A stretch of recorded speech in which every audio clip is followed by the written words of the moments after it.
Hi everybody, Elaine here. Today I'm going to show you another easy dinner. We're going to do spinach stuffed flank steak. It's delicious. On my Instagram a little while ago I had a picture of a flank steak that I had stuffed with spinach and everybody says, show me how. So I'm going to show you. So first thing we're going to do is earlier today I sauteed a whole onion and garlic with a little bit of sage, and I wilted some spinach. This, believe it or not, is a 16-ounce package of spinach. Doesn't look like very much, but anyway. So what we're going to do with the spinach is we're just going to chop it up a little bit so it's not as stringy and stuff. We're going to make it nice and smooth and nice. So we'll just chop this up a little bit. You could, if you wanted to, you could put it into your food processor, but I find it's a lot of work to bring out all those things. And if you don't want to do fresh spinach, it's all right to use some frozen. But the secret here is to make sure that you have gotten rid of all the liquid. Squish it out. I use a tea towel and I just wring out all the water. It's very important not to have a lot of water in there. So now, we'll get a bowl and we'll put in the spinach. We'll throw in the onions. And what I have here is about a cup of ricotta cheese. Put that in. And I have about a cup of Parmesan cheese. And then what we're going to do is just mix it all together. It's just as easy as that. So that's going to be our stuffing for the flank steak. So just give it a good little mix and we'll set it aside and we'll prepare the flank steak. So this is a good piece. Sometimes it's quite thick, and if you get a really thick one, you'd want to, I think it's called butterflying it. So you just cut it in half and open it up, but we don't have to for here. But a good thing to do with the flank steak is sort of cross cut the meat like that, just a little bit. And then now we're going to make a bit of noise. So get a bit of cling wrap. Got the cling wrap and I've got this pounder, so now we're going to make some noise.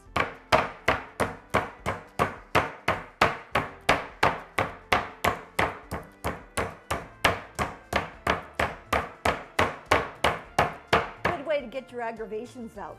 Darn COVID.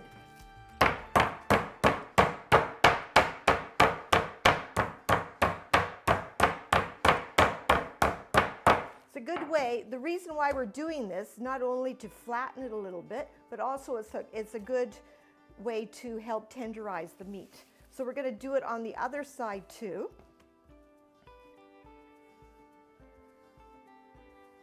And we're going to pound on this side too. Okay, so now we've pounded it out and we have to put a little bit of salt and pepper. Go easy on the salt because we are going to put some prosciutto on here. So we don't need, and prosciutto has some salt, so you don't want to over salt it. So here we go. And I'm going to put a bit of mustard. Just brush it on. Just for some little extra flavor.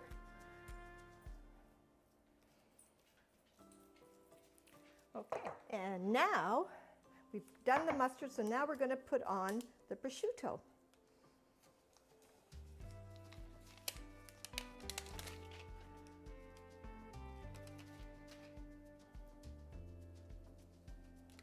Just lay it on.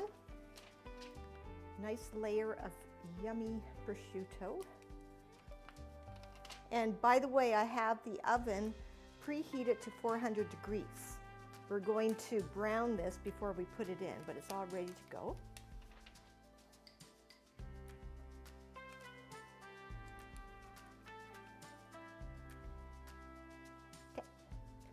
Okay, so now we're going to put the spinach mixture on here.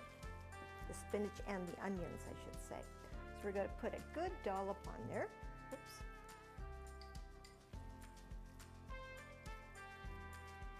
And as usual, I've made too much. But maybe tomorrow we can make some stuffed pasta shells with this. Anyway, so I'm going to leave a little bit open at the end because when we roll it, it'll all come together. I have some twine ready, so now we're going to roll it.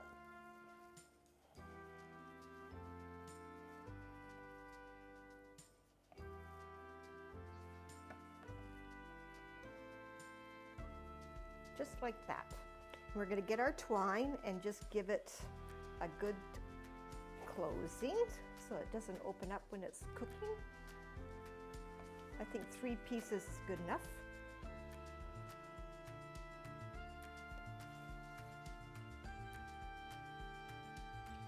And then one more.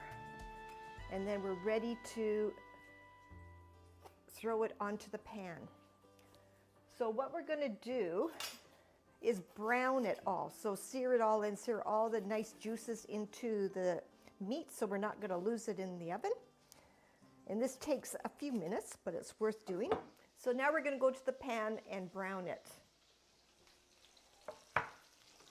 So in here I have a bit of butter, a bit of olive oil, and a rosemary just for some extra flavor.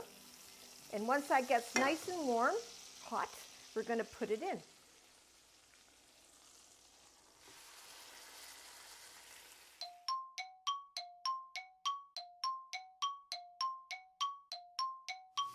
Okay, so now we're going to put it into a 400-degree oven for about 20 minutes. So our flank steak has been in the oven for about 25 minutes and it's at a temperature of 120 degrees Fahrenheit. Do you know why I know that it's 120 degrees Fahrenheit? It's because I used my meat thermometer. If I could tell you to buy anything in your kitchen to cook with, this is very important when you're doing roasts and meats and steaks and stuff.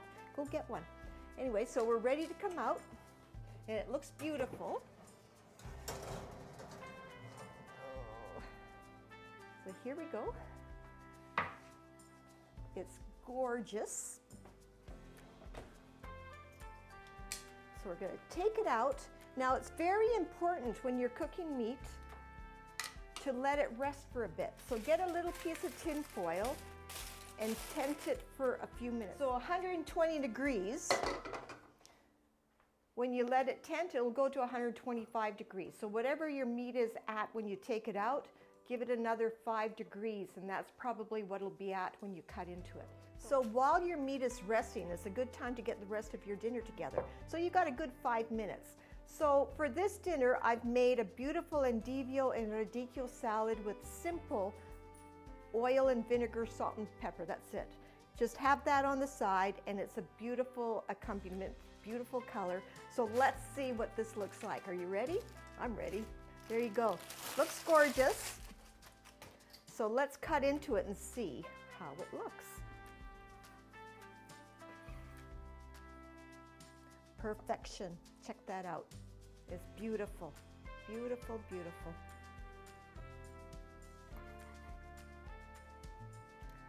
So let's plate up a little bit here and let's see what it tastes like. So like I said, it's an easy dinner. This was from the beginning to the end, 45 minutes about. So try it. It's so good, so easy, and I know your family will love this. Love it. So try it. I love you guys. Until next time, bye. Salute, and don't forget to subscribe if you haven't yet, and tell your friends. Love you all. Stay safe.